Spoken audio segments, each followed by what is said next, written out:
guys, it's Alyssa. Happy Friday. It's Friday, June 5th, 2015, and today I got my 5th round of blood work done for this, my 5th pregnancy. I was just very excited. It's a lot of fives. So, anyways, I just thought I would come on and update you guys. I did record a video yesterday, but I never actually finished uploading it, so I'm just gonna cover that stuff today too, since otherwise these would be two very short videos. Anyways. Today they tested my HCG and my progesterone, and it's early it's only like 9:30. I won't get them back until 3:30 or 4 this afternoon. So if you want to know what my beta and my progesterone were today, you should follow me on Instagram, because that's where I'll tell you. I'll probably update again here on Monday, so yeah. Okay, so my last beta was on Monday, so 5 days ago. And at that time it was 190. So my beta today should definitely be over 700. That's where I'm guessing. Although we're right at the point where they're getting high enough that the doubling time might start slowing down a little. But anything over 700 I'll feel confident. I think 750 would be a doubling time of 48 hours. The doubling times for my first 3 betas, oh wait, it's only my 4th round of blood work. Oh, that ruins my 5 thing. Isn't it my only? Yeah, it's only my 4th round. Darn it. Oh well.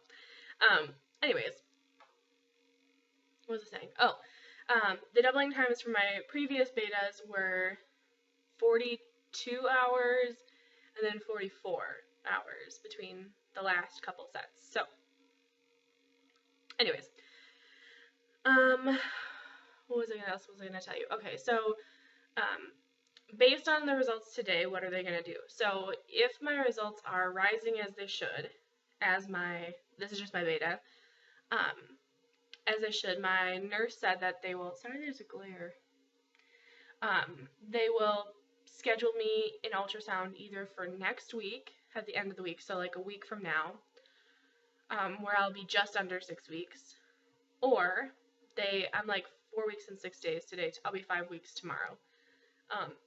Excuse me. Or she was pretty borderline on whether they would do an ultrasound next week or if they would do another draw between those. So this will either be my last bit of blood work for now, or they'll do another blood draw on like Monday or Tuesday next week, and then schedule an ultrasound a week from then. So, and I don't know if that's necessarily dependent on the exact number or what exactly. I gathered from my conversation with the nurse that they expect me to be borderline, so they might just push it a week just to be sure they can see something. But yeah, I'll definitely be getting an ultrasound within the next week and a half, 2 weeks at the very latest, so that's exciting. It will probably be early, so early that even if they don't see a heartbeat, that won't mean that there isn't one, because at 6 weeks exactly, you just may not see a heartbeat. Hopefully they will though. Yeah, so I know that stuff for sure. They also tested my progesterone today. My progesterone on Monday was 17, which was a little bit lower, and they had wanted it to raise. They said that they wanted to at least maintain a 17, so they retested that today, and if it's gone down or hasn't gone up, they might change my endometrium dose from 100 milligram tab a day to 2, and see if that does the trick. What else? They did not draw the thyroid test today, so I don't know when they're going to retest that. I would guess in a week or 2. What else? Oh, okay. On Tuesday night, I did have a scare. When I inserted my endometrium Tuesday night, I bumped my cervix, and it caused spotting. At least I think that's what caused spotting. I spotted overnight. I wear a mini liner or a small pad to bed because endometrium just gives you discharge. It's a tablet. Maybe I'll talk about what endometrium is, or like what my med regimen is in more detail in one of these videos, show you guys what meds exactly I'm taking. But in any case, the endometrium does give you some discharge, and so I wear a pad to bed, and when I woke up in the morning, I had some light brown spotting, which was really scary. It was actually kind of a lot, like it looked like a lot, but it was hard to tell because I get so much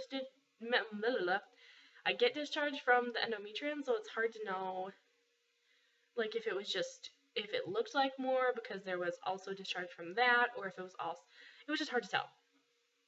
So I ended up calling the RE office and talked to a nurse, and she basically agreed with me that I probably just irritated my cervix, especially because it was old. I mean, it was lighter brown than my cabinets. It was like there was barely even any pink tinge to it. She really didn't seem worried, and she said she was glad that I called because then they can mark it on my chart just in case it happens again. And if it changed or if I had any cramping, to call, of course. But it had stopped too by morning, so that was scary. She also had me take an extra endometrium that day, so on Wednesday I did an endometrium in the afternoon and then did another one at night, so I got like a double dose in that 24 hours. And she said to be more careful when I insert it, and it doesn't have to go that far in. My old OB had told me with my other progesterone supplement it should be in as far as you can up behind your cervix. She said that's not the case with the endometrium. It can actually be more in like the general opening part. It can be, not as far in because it's more effective at delivering the progesterone. So it doesn't need to. Anyways, enough talk about that. So that happened Tuesday into Wednesday. Talked about what's going to happen going forward. Oh, if I sound kind of bad, it's because my allergies are acting up today. The pollen count where I live is very high, so I'm a little stuffy. I added Claritin to my mix. I asked the RE, and she said that Claritin was their ideal allergy med was Claritin, so I'm taking Claritin now too. I think that's everything. I guess I'll quick talk about my symptoms.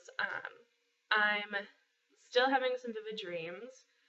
I'm not sleeping great, but I'm thinking that's more from my allergies. When I'm laying down, my throat gets really sore and it gets a little hard to breathe. So I think it's more from that than from pregnancy.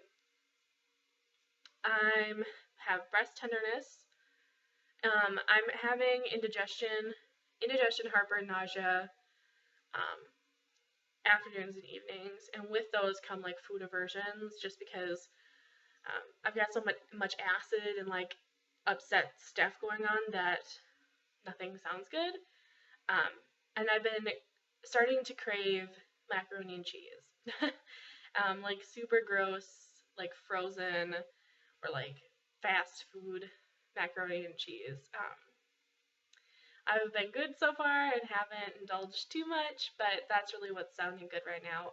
Protein does not sound good, which all of these symptoms are very typical for the other two pregnancies that I carried a little ways. So yeah, I think that's all that I'm having as far as symptoms go.